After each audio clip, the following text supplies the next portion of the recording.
right in front. Here's Lemieux. He shoots and scores. Following Mario's inspirational lead, the Penguins were the talk of the NHL, sprinting out to a division best record of 26-3. Over to Jagr in front. Good shot by Francis. He ties it just like that. How much fried chicken can you eat? Ron Francis makes it 1-1.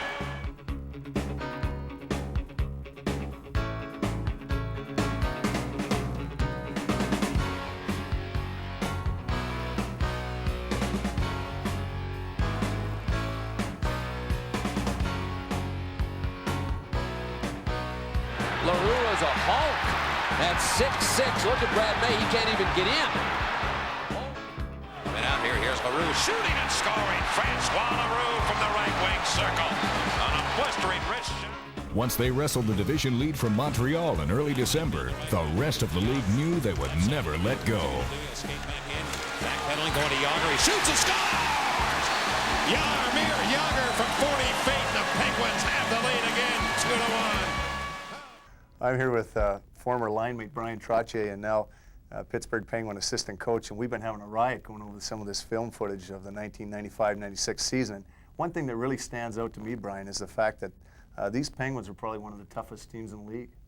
Well, it's nice to have that kind of element in your team, and we got bigger. We had guys like Chris Tamer, Frankie LaRue, and Dave Roach, and they were willing to go. I mean, they were taking on some of the toughest fighters in the league, and really doing a real good job.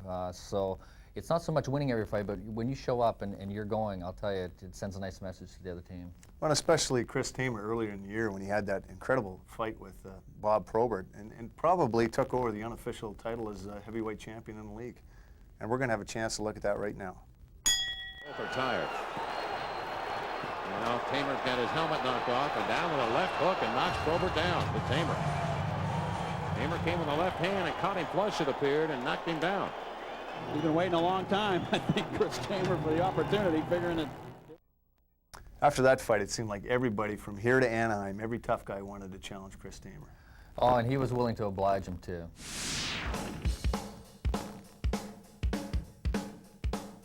Word spread quickly that there was a new sheriff in town. Chris Tamer, a former Michigan Wolverine, once said that the greatest thing about being a professional hockey player was that no one wears full face shields like they do in college. Now, he said, any player who threw an elbow or forearm his way would have to answer for their actions without anything protecting their pretty faces. One after another, they challenged Tamer, and one after another, they fell. His unusual southpaw style leaving his victims with nothing else to do but duck and run. Did you see that? Chris Tamer, look at Tamer, demolishing Matthew Barnaby. And everybody on their feet for Chris Tamer. Boom, boom, out go the lights. Tamer wasn't alone on the front line. He was the sergeant of a small but lethal infantry outfit, which led the team to battle. Rookie Dave Roach, 6 feet 4 inches and 220 pounds of 20-year-old muscle, was out to make a name for himself. Tamer and Roach, along with the ever-popular brawler Francois LaRue, stood guard over their teammates like pit bulls on watch over their masters. You can look, but getting too close could be hazardous to your health.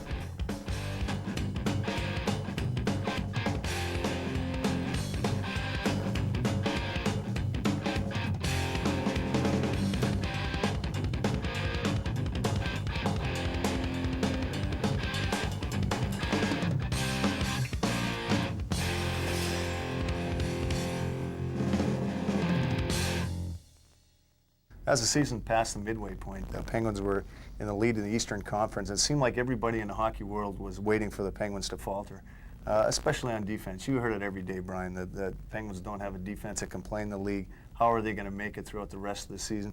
But what do you think that meant to you guys, and do you think that it motivated some of the defensemen?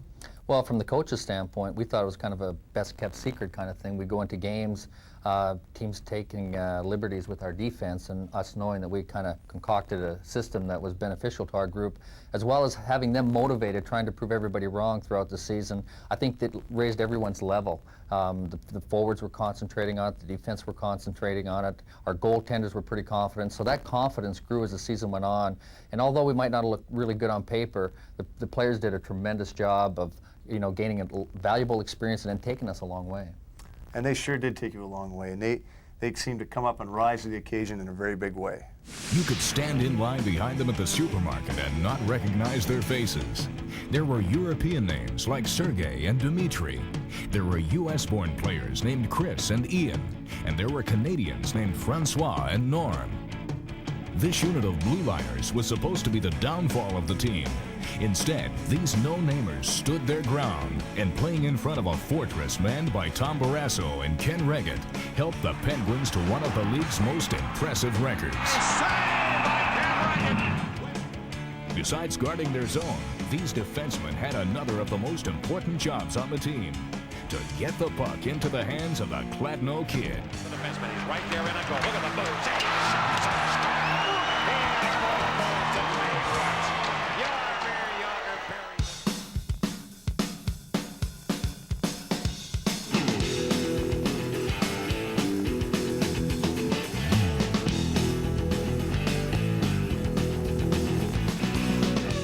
Jagr chased Mario Lemieux for the NHL scoring championship all season long. He never managed to catch the Penguins captain, of course, but in the end there were no players who were remotely close to catching either of them. Keeping pace with Lemieux is an amazing feat, especially when you consider that Jagr did not record one hat-trick during the 95-96 regular season, and he had only one 5-point game. His was a consistency even Lemieux couldn't match. Game after game, Jagr was the Penguins' most reliable offensive player. And at 24 years old, he registered his 500th career point in only his 419th career game when he chipped in 2 goals in a February matchup that would be the Penguins' last in the classic Montreal Forum. Goodbye, Montreal Forum. Yep. Thanks for the great memories. Seriously. With Jagr flying and Lemieux back to his old form, defying everyone's logic of how he should play, Craig Patrick decided to tweak his lineup just a little bit as he got down the stretch by adding a couple of defensemen and a couple of real key role players. What did you guys think of those acquisitions?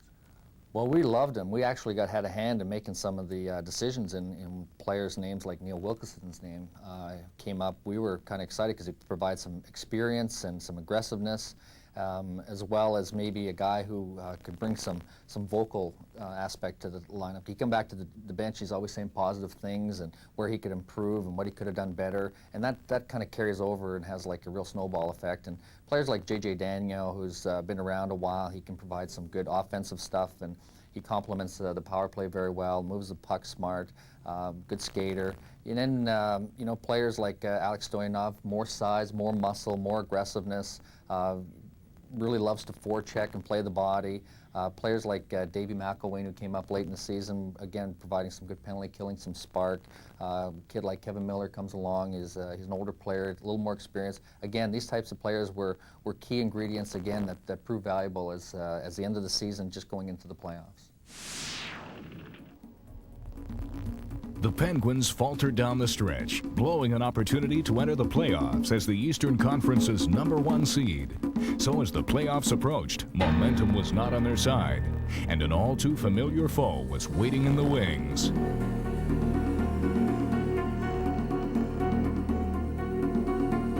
Like a lion lying low in the tall grass, the Washington Capitals were poised to pounce on the reeling Penguins. The Capitals, behind fiery coach Jim Schoenfeld, could sense a crack in the Penguins' armor. Even without many of their leaders and playing with unknowns named Brunette and Poabst, the Capitals went for the jugular right away. Teams fight all season for home ice advantage in the playoffs. In this series, home was not where you wanted to be. In both games, 1 and 2, the Penguins jumped out to early leads behind Peter Nedved's wicked wrist shot. Nedved scored 4 times in the first 2 games, chasing ace goalie Jim Carey from the net. But it was Washington that went home to Landover with a commanding 2-0 lead in the series.